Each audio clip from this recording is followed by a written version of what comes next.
Okay, चलते हैं आगे। सोचिए, यहाँ पर जब हम टॉपिक को आगे बढ़ा रहे हैं तो कुछ नॉलेज भी बढ़ेगा।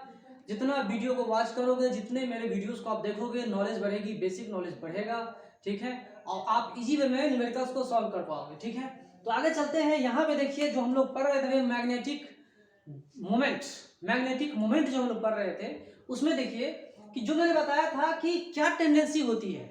इलेक्ट्रॉन्स जो पेयर्स में होते हैं, कुछ सबस्टेंसेस में इलेक्ट्रॉन्स क्या होते हैं, पेयर्स में पाए जाते हैं। जैसे कि हीलियम है, कॉपर है, सिल्वर है, नियोन है, एक्सेट्रा। बहुत सारे सबस्टेंसेस हैं जिसमें इलेक्ट्रॉन्स जो होते हैं ना, वो क्या होते हैं, पेयर्स में पाए जाते हैं। अगर ये पेयर्स में पाए जाते हैं तो ये इलेक्ट्रॉन्स की जो मैग्नेटिक मोमेंट है वो एक दूसरे को कैंसिल करना शुरू कर देंगे। उनकी टेंडेंसी होती है, जो इलेक्ट्रॉन्स पेयर्स में होते हैं वो मैग्नेटिक मोमेंट को, एक दूसरे के मैग्नेटिक मोमेंट को क्या करते हैं, कैंसिल करते हैं। पेयर वाले एक दूसरे को कैंसिल करते हैं। अपोजिट डायरेक्शन मैग्नेटिक मोमेंट होगी, ऐसा अलाइनमेंट रखेंगे कि एक दूसरे का अपोजिट डायरेक्शन होगा, कैंसिल करेंगे। उनकी टेंडेंसी होती है स्टेबिलिटी गेन करने के लिए। जो भी कारण है, स्टेबिलिटी ही मेन फैक्टर होती है। यहां देखिए, जो magnetic moment of electrons has tendency to cancel in pairs. तो जो इलेक्ट्रॉन्स जहां पर पेयर में हैं, उनकी नेट मैग्नेटिक मोमेंट एक दूसरे को क्या करेंगे, वो कैंसिल करने की सोचेंगे। कैंसिल करके वो नेट मैग्नेटिक मोमेंट को जीरो लाएंगे। और नेट मैग्नेटिक मोमेंट को जीरो लाते हैं तो कुछ सबस्टेंसेस, कौन कौन है वो सबस्टेंस, वो हीलियम है, कॉपर है, सिल्वर है, नियोन है। ये सब सबस्टेंसेस जिसकी magnetic moment, net magnetic moment क्या हो रही है, जीरो। ठीक है, नेट मैग्नेटिक मोमेंट चलिए जीरो आ रहा है, कोई दिक्कत नहीं है। ऐसे ऐसे सबस्टेंसेस को हम लोग बाद में बताएंगे, बाद में जानेंगे कि ऐसे ऐसे मैग्नेटिक सबस्टेंसेस को हम लोग डाईमैग्नेटिक सबस्टेंसेस बोलते हैं। और डाईमैग्नेटिक सबस्टेंसेस बहुत सारे एग्जांपल है, हीलियम है, कॉपर है, नियोन है, आर्गोन है, बहुत सारे सबस्टेंसेस है ना। तो जो हम लोग समझेंगे वो देखिएगा, हीलियम है, कॉपर है, नियोन है, और भी सबस्टेंसेस है। These substances are called diamagnetic substances. So you must keep in mind that the net magnetic moment of electrons in pairs is equal to 0. ठीक है, and these are found in certain diamagnetic substances like helium, copper, silver, neon, etc. So their net magnetic moment is 0. ठीक है, okay. आगे चलते हैं। इसके विपरीत, just इसके उल्टा, ये तो मैंने डायमैग्नेटिक सबस्टेंसेस के बारे में बताया, लेकिन कुछ ऐसे मैग्नेटिक सबस्टेंसेस हैं जिनके अंदर जो एटम्स होते हैं, आयन्स होते हैं, उनकी नेट मैग्नेटिक मोमेंट जीरो नहीं होती है। नेट मैग्नेटिक मोमेंट जीरो नहीं होती है। They have some permanent magnetic moment and that is not equal to zero. They have permanent magnetic moment and that is not equal to zero. Okay, कुछ ऐसे substances हैं जिसमें इस तरह की टेंडेंसी नहीं होती है, उसमें पेयर्ड इलेक्ट्रॉन्स नहीं पाए जाते हैं, अनपेयर्ड इलेक्ट्रॉन्स पाए जाते हैं, जिसकी वजह से ये एक कहानी हमारे सामने आ रही है, जिसकी वजह से उनमें एक परमानेंट मैग्नेटिक मोमेंट होती है। ये जो परमानेंट मैग्नेटिक मोमेंट है वो जीरो नहीं है। ठीक है, जीरो नहीं होता है, उसका मैग्नेटिक मोमेंट जीरो नहीं होता है। ठीक है, तो ऐसे ऐसे एटम्स और आयन्स क्या कहलाते हैं, ऐसे ऐसे एटम्स और आयन्स क्या कहलाते हैं, ऐसे ऐसे एटम्स और आयन्स सबस्टेंसेस, जो सबस्टेंसेस हैं उसे हम क्या बोलते हैं, that substances, that material is called paramagnetic substances और फेरोमैग्नेटिक सबस्टेंसेस। तो what is the definition of paramagnetic substances और फेरोमैग्नेटिक सबस्टेंसेस? क्या डिफिनेशन आप कह सकते हैं? Those substances in which there is no tendency to cancel their magnetic moments. Those substances in which there is no tendency of electrons to cancel their magnetic moments. Okay? तो क्यों नहीं cancel कर पाते हैं, इसके पीछे वजह उसका है, they have unpaired electrons. Unpaired, due to their unpaired electrons, this type of tendency is not found in this type of atoms or ions.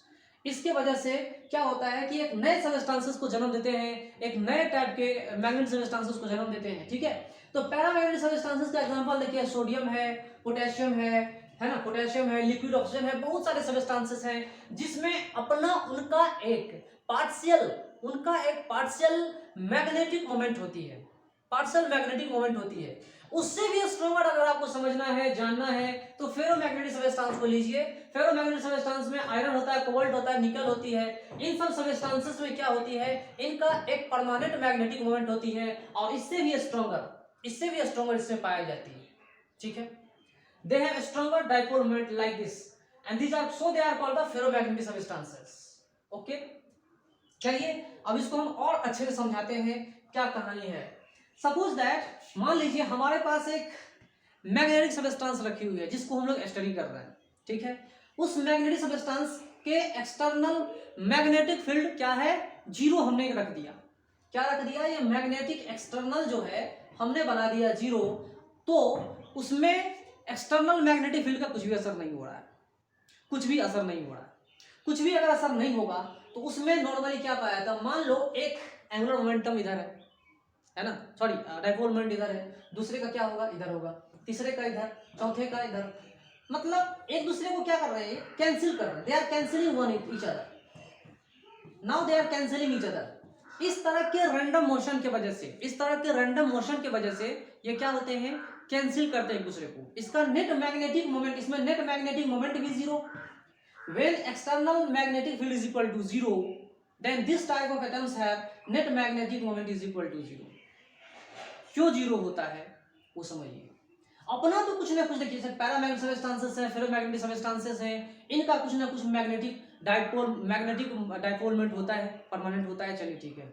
लेकिन कुछ थर्मल एनर्जी की वजह से, थर्मल एनर्जी की वजह से क्या होती है, जो भी एक मान लो कि मैग्नेटिक डाइपोलमेंट होती है, मान लो ये इधर घूम गया, तो थर्मल एनर्जी की वजह से ये क्या करेगा, अब इसके अपोजिट में आ जाएगा, तो एक दूसरे को कैंसिल कर दिया, एक दूसरे को कैंसिल करते मतलब net magnetic moment is equal to zero, ठीक है। तो थर्मल एनर्जी क्या कर रहा है, इसके मैग्नेटिक मोमेंट को क्या कर रहा है, जीरो कर रहा है। यहाँ दो चीजें देखिए, यहाँ थर्मल मोशन ही जीरो है, टेम्परेचर सॉरी थर्मल मोशन ज्यादा टेम्परेचर कर दिया हमने, तो ज्यादा टेम्परेचर होने की वजह से क्या होगा, ये अपोजिट डायरेक्शन में आ जाएंगे, एक दूसरे को कैंसिल कर देंगे। High temperature and external magnetic field is equal to zero. ये केस में क्या हो रहा है, जब हमने external magnetic field equal to zero रखा, ठीक है, तो नेट मैग्नेटिक मोमेंट जीरो आ रहा है। कैसे, किनका आ रहा है, किनका आ रहा है, हमने तो इसका स्टडी कर लिया, चलिए इसका स्टडी हमने कर लिया। अब हम स्टडी जो कर रहे हैं, बेसिक स्टडी हमारा किसका है, पैरामैग्नेटिक है, फेरोमैग्नेटिक सबस्टेंसेस का, इसका स्टडी कर रहे हैं। ऐसे ही सबस्टेंस को हमने यहाँ रखा है जिसका एक डिफिनिट डाइपोल मोमेंट तो है, लेकिन थर्मल एनर्जी इतनी ज्यादा है कि अगर ये इधर दिखा रहा है, ये इधर दिखा रहा है, थर्मल एनर्जी क्या करेगा, इसके मैग्नेटिक मोमेंट को कैंसिल कर रहा है। कैंसिल करने की वजह से नेट जो डाइपोल मोमेंट है वो क्या हो रहा है, जीरो हो रहा है, ठीक है। तो ये जीरो क्यों हो रहा है, थर्मल एनर्जी की वजह से, external, in the absence of external magnetic field, in the absence of external magnetic field net magnetic moment is equal to zero, and thermal motion की वजह से भी हो रहा है, हाई टेम्परेचर की वजह से भी हो रहा है, ठीक है। ये बात आप समझिए। और ज्यादा टेम्परेचर, मैंने आपको पहले बताया था, ज्यादा टेम्परेचर मैग्नेटिक प्रॉपर्टी को भी खत्म कर सकता है। किसी भी मैग्नेटिक सबस्टेंस की प्रॉपर्टी अगर खत्म करना हो तो ज्यादा टेम्परेचर पे ले जाओ, उसकी मैग्नेटिक प्रॉपर्टी भी कोई खत्म कर सकता है, ठीक है। अब चलिए हम लोग कंडीशन दूसरा डाल लेते हैं। Now the condition is external magnetic field is not equal to zero, external magnetic field is not equal to zero, then magnetic moment will also be not equal to zero, net magnetic moment भी क्या होगा, zero नहीं होगा, ठीक है, बिल्कुल नहीं होगा। तो ये मैग्नेटिक मोमेंट जीरो नहीं है। लेकिन अगर जीरो नहीं है और थर्मल एनर्जी अगर हमने बढ़ा दिया, या थर्मल एनर्जी हाई एनर्जी की वजह से एक इधर भी आ सकता है, या इसको दूसरा भी कैंसिल कर सकता है, इस तरह के मोशन के मूवमेंट की वजह से क्या होगा, कैंसिल करेगा, है ना। ये इधर आ रहा है तो इसको ये कैंसिल करने के लिए इधर आ जाएगा, तो एनर्जी की वजह से नेट मैग्नेटिक मूवमेंट क्या हो रहा है, जीरो हो सकता है, जीरो भी हो सकता है ऐसी कहानी में, ऐसे सबस्टेंसेस में, जिससे हम पैरामैग्नेटिक सबस्टेंसेस बोलते हैं, फेरोमैग्नेटिक सबस्टेंसेस बोलते हैं, ठीक है। तो जीरो हो सकता है, it can be equal to zero, high temperature की वजह से it can be equal to zero, but लेकिन अगर हमने एक्सटर्नल मैग्नेटिक फील्ड को सफिशिएंटली लार्ज कर दिया, अगर हमने एक्सटर्नल मैग्नेटिक फील्ड को वेरी वेरी लार्ज कर दिया, लार्ज बना के रख दिया, large amount of magnetic field is provided here, then tell me what is the effect on the magnetic moment of these substances, ऐसे सबस्टेंसेस के मैग्नेटिक मोमेंट पे क्या असर पड़ेगा। तो जब आपने एक्सटर्नल मैग्नेटिक फील्ड अप्लाई किया, तो याद रखिएगा एक्सटर्नल मैग्नेटिक फील्ड की वजह से कुछ तो अलाइन होंगे, कुछ तो अब अलाइन होंगे, ठीक है, कुछ अलाइन होंगे, मानता हूं मैं इस चीज को, कुछ तो अलाइन होंगे, ठीक है, कुछ अलाइन होंगे। तो एक्सटर्नल मैग्नेटिक फील्ड कम लगाया तो कुछ अलाइन होते हैं, लेकिन ज्यादा अगर हमने डाल दिया, तो अगर हमने मैग्नेटिक फील्ड की वैल्यू इतनी ज्यादा लार्ज कर दी कि बहुत ज्यादा अलाइनमेंट अब हो रही है। अब क्या हो रही है, बहुत ज्यादा अलाइनमेंट हो रही है, और किसके डायरेक्शन में हो रही है, जिधर हमने मैग्नेटिक फील्ड को अप्लाई किया था उसके डायरेक्शन में। ठीक है, ये जो अलाइनमेंट हो रही है किसके डायरेक्शन में हो रही है, जिधर हमने मैग्नेटिक फील्ड अप्लाई किया है, एक्सटर्नल मैग्नेटिक फील्ड के डायरेक्शन तरफ अलाइनमेंट हो रही है। सफिशिएंटली हमने मैग्नेटिक फील्ड को लार्ज कर दिया। ठीक है, तो अलाइनमेंट के दो कंडीशन है, मैग्नेटिक फील्ड को लार्ज कर दो और टेम्परेचर को लो कर दो। क्या कर दो भाई, टेम्परेचर को लो कर दो। टेम्परेचर को क्या कर दो, लो कर दो। हाई नहीं करना है, हाई करोगे तो फिर दिक्कत हो जाएगी, हाई करोगे तो मैग्नेटिक फील्ड इक्वल टू 0 हो जाएगा। लेकिन अगर आपने टेम्परेचर को लो कर दिया और एक्सटर्नल मैग्नेटिक फील्ड को वेरी वेरी लार्ज कर दिया, तो नेट मैग्नेटिक मोमेंट भी क्या होगा, इक्वल टू 0 नहीं होगा। ठीक है, तो ऐसे सबस्टेंसेस आप जानते ही हैं कि ये पैरामैग्नेटिक सबस्टेंस है, फेरोमैग्नेटिक सबस्टेंसेस हैं। तो इससे पहले जो हमने वीडियो क्रिएट किया था, बनाया था, आप लोगों के सामने हमने प्रस्तुत किया था, वो क्या था, इंटेंसिटी ऑफ मैग्नेटाइजेशन और सिंपली मैग्नेटाइजेशन। उसी से रिलेटेड है ये, उसी से रिलेटेड है, उसी से रिलेटेड है। मैं आपको फिर से बता देता हूं कि अगर मान लो ये एक एक्सटर्नल मैग्नेटिक फील्ड हमने रख दिया, इसके अंदर में अगर हमने एक पोल रख दिया, नॉर्थ पोल साउथ पोल, तो एंगुलर मोमेंटम इधर दिखा रहा है ना, नेट एंगुलर मोमेंटम डायरेक्शन इधर दे रही है। फिर अगर हमने एक्सटर्नल मैग्नेटिक फील्ड को क्या कर दिया, इधर डाल दिया, तो क्या होगा फिर, अब ये एक दूसरे को सपोर्ट करेंगे, I and magnetic field B are in the same direction. लेकिन अगर हमने इसकी डायरेक्शन उल्टा कर दी, तो ये इंटेंसिटी ऑफ मैग्नेटाइजेशन भी अपोजिट डायरेक्शन में आ जाएगी। ठीक है, ये चीज हमने आपको बता दिया है। ठीक है, तो नेक्स्ट वीडियो और हम लोग जानते हैं, नेक्स्ट वीडियो में और हम लोग नॉलेज गेन करते हैं, और धैर्य धारण कीजिए और नॉलेज को हम बढ़ाएंगे।